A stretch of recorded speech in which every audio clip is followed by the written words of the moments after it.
Millions of us across the Northeast thought Irene was bad, and it was. But then came Lee, and tonight, places already waterlogged are flooded again, forcing more than 100,000 wet and weary residents out of their homes, and there are warnings it could get even worse. The remnants of Tropical Storm Lee unleashed torrents of new rain, soaking homes, washing out roads, sending rivers over their banks for the second time in less than 2 weeks. The flood zone stretches from Virginia to Vermont, and ABC's Lindsay Davis starts us out from one of the hardest hit cities, Wilkes-Barre, Pennsylvania. Good evening, Lindsay. Good evening, George. This street is aptly named Water Street, though it wasn't intended to be quite so literal. Initially, the mandatory evacuation was for 8 p.m., but as the river started to surge much faster than expected, they moved that order up by 4 hours, and you can clearly see why. With waters rising by the minute, half of Wilkes-Barre was racing to find higher ground. How fast has this water come in your backyard? This came to this section in about 60 minutes. Matthew Craik is grabbing what he can from home before the Susquehanna invades it. You can't stop it. There's really nothing you can do. The raging river has chased out more than 75,000 people, about 1/3 of the entire county. So is this the first time you've been evacuated? We've been asked. This is about our third time. This is the first time it was mandatory. In much of the drenched Northeast, still reeling from Hurricane Irene, there is no rest for the weary.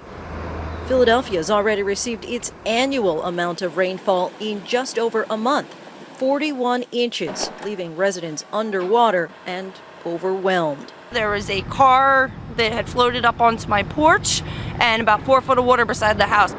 In Binghamton, New York, the torrential rain sent the river over retaining walls, more than 11 feet above flood stage, breaking a record. Another wall of water washed over this football field and everything else in its path. At least 4 deaths have been attributed to flooding in Pennsylvania, and rescues are ongoing. Get you right over to the ambulance so you can sit down. The floodwaters rose so fast at this zoo in Hershey, Pennsylvania, 2 bison had to be put down when they couldn't be rescued and started to drown. And as the waters rise, for many people, the thought of another unfolding disaster is too much to bear. This is like the 5th one that I had to live through, and I can't take it no more. I have to go. Evacuees were advised to take 72 hours worth of clothing and supplies, but with many of the bridges and roads flooded as severely as this, it could be even longer before they're able to get back to their homes and assess the damage. George? Let's get a sense of just how long now. Thanks, Lindsay, from our weather editor, Sam Champion. Also in Wilkes-Barre tonight, and it could get worse, Sam. Oh, George, that's the Susquehanna River right there. And residents around here tell us it's already 15 to 20 feet higher than normal. And let me show you something, George, I've never really been able to show before.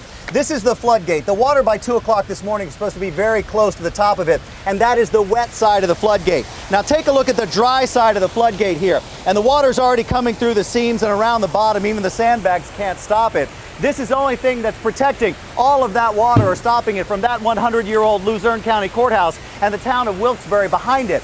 Now let me show you why everything that's falling has turned into floodwater. Take a look at what the rainfall has been in this area. Many parts around here have been coming in with up to 50 inches of rain so far this year. Now normally they're at about 20, 22 inches of rain. There is no place, when someone says there's no place for the water to go, that really is true. Every inch of additional rainwater is an inch of additional floodwater. George? Boy, those are unbelievable numbers. Okay, Sam, thanks very much.